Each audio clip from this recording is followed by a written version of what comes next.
I definitely expect fiat currencies to continue to exist and continue to be strong, and I definitely expect kind of fiat currencies to also digitize in their own way over the next couple of decades. What's fiat currency, by the way? Oh, just like things like US dollars and like dollars and euros and yen and these other things. And they're sort of backed by governments. Yes, but I also expect kind of cryptocurrencies to play this kind of important role in just making sure that people always have an alternative if fiat currencies start breaking. So like if you're in some kind of very high inflation place like Venezuela, for example, or if your country just kind of gets cut off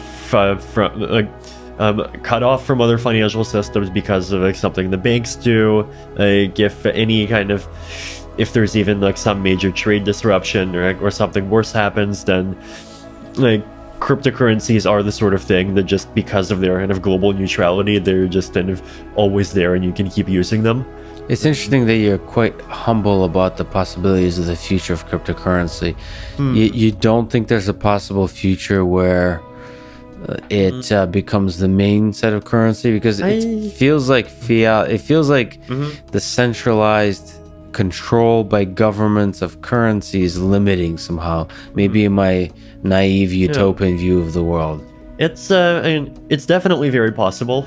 I think like for cryptocurrencies being the main form of value to kind of work well, like you do need to have some much more price stability than they have today.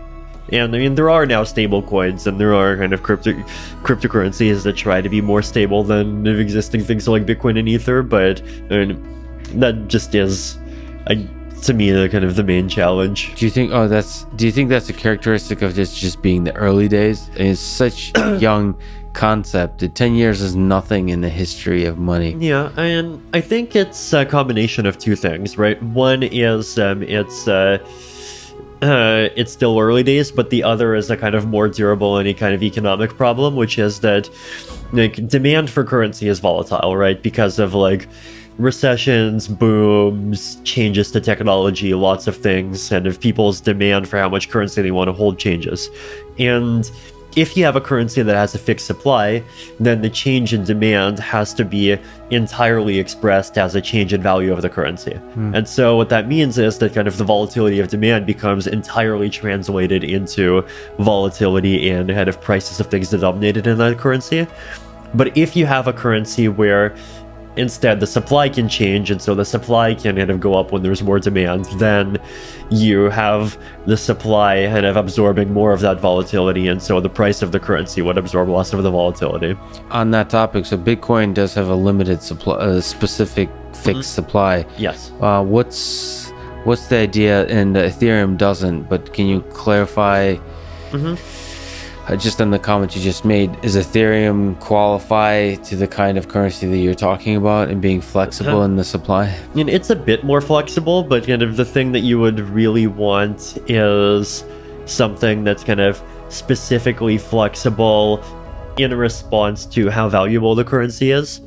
And I'd recommend to look at stable coins as well. So like things like DAI, for example. That's like how you spell that? DAI. And what's stable coins? Is it a type of cryptocurrency? It is a type of cryptocurrency.